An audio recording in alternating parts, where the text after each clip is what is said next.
So it's when I was 19 that I actually moved away, that is first to Fremantle, but subsequently I took off after 3 months of living in Fremantle to Melbourne, where a friend who had also experienced parallel things, also from the same area, seems like our area was just replete with these cases, whether it be domestic violence or sexual abuse.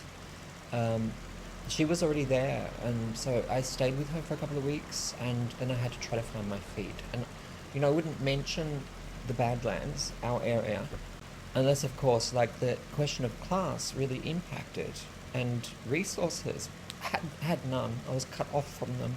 Basically, I was persona non grata. If you can get this, my siblings were supportive. I've got nothing to say about them on this count whatsoever, and over the years that's also been true. But I had no line in, and I was persona non grata. I was potentially going to be that person who was queer and ended up on Queer Street, but I was also deeply traumatized, and I only started therapy probably after about a year of being in Melbourne. I've spoken about these as the lost years. Of course, it was me trying to find a rung and work out what all this meant and how to get through it, right?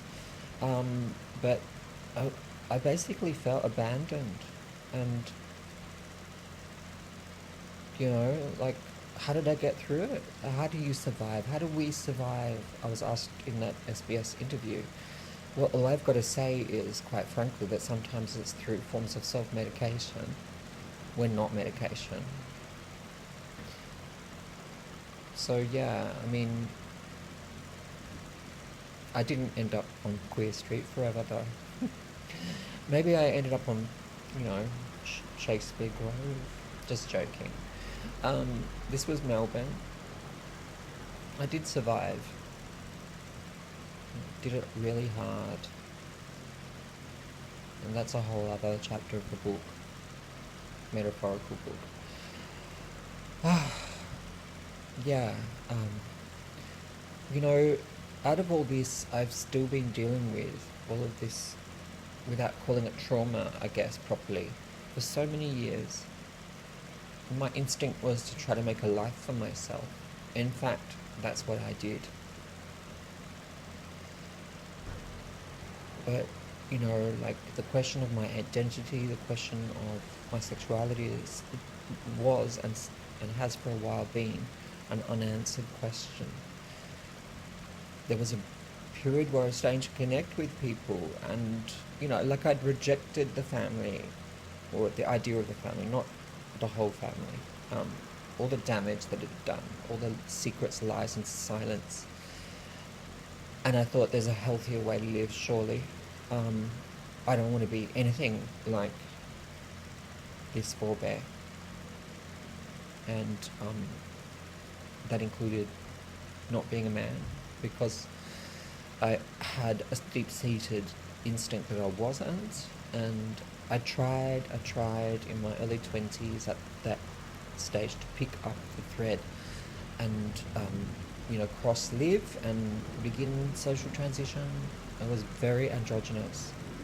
I could probably show some photos, but it wasn't easy.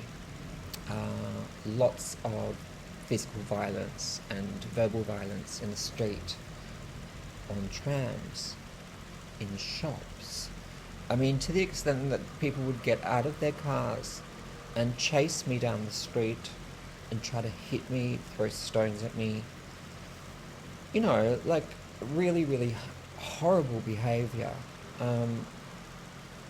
Because I was also experiencing housing instability,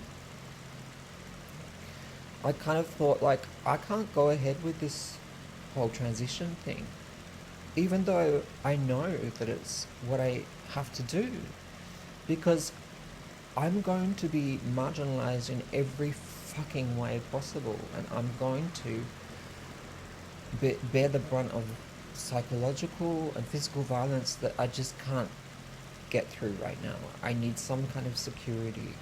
My first kind of security, in the midst of poverty, obviously, as well, renting a flat with my first boyfriend, who I just adored because he was so not hung up on his masculinity, and is a beautiful person. We're still friends today. So I made a bargain, and the bargain was I'll just have to live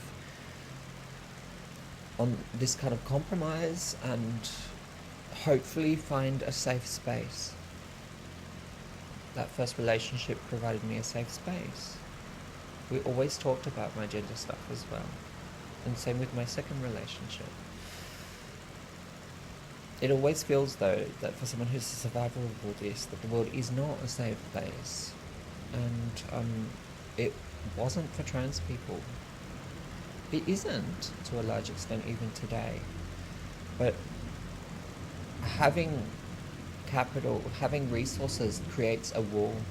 It gives you some boundaries and some bullet safety. And, you know, as another friend of mine would say, things have changed since, well, we both tried to transition in the 90s. You know, this friend, dear friend, is also someone who comes from a context of family violence and abuse. So our stories do need to be told. The best way to tell them is to use our voices. I've actually had a phenomenally successful life and a lot of happiness as well. And the greatest hope for me is to be able to get to this point, having gotten through all of this, all of the survival skills, all of the mental, I want to say resilience, but stamina, that's it, to fight the demons and to reintegrate, you know. Also cost a hell of a lot, don't get me wrong. It also has encouraged in me the desire to help others out of these situations, right? In families and communities. And I've done a lot of work, actually, for people seeking asylum in these contexts, having to leave Mexico, principally, trans women. So I see so many of these currents in our lives, particularly where they intersect with class and, you know, resource poor environments and religion as well, which I haven't spoken about. Certain kinds of traditional gender notions and that kind of thing, as well as domestic violence and sexual violence.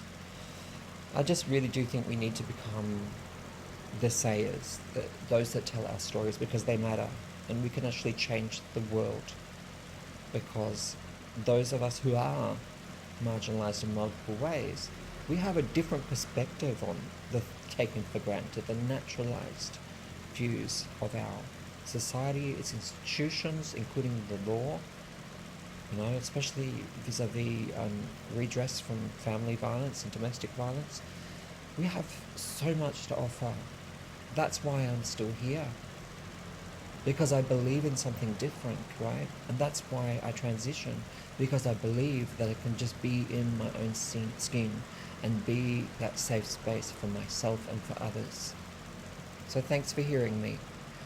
And if you're from the media, yet again, my email is below. I'm happy to talk about these things because I'm not stupid.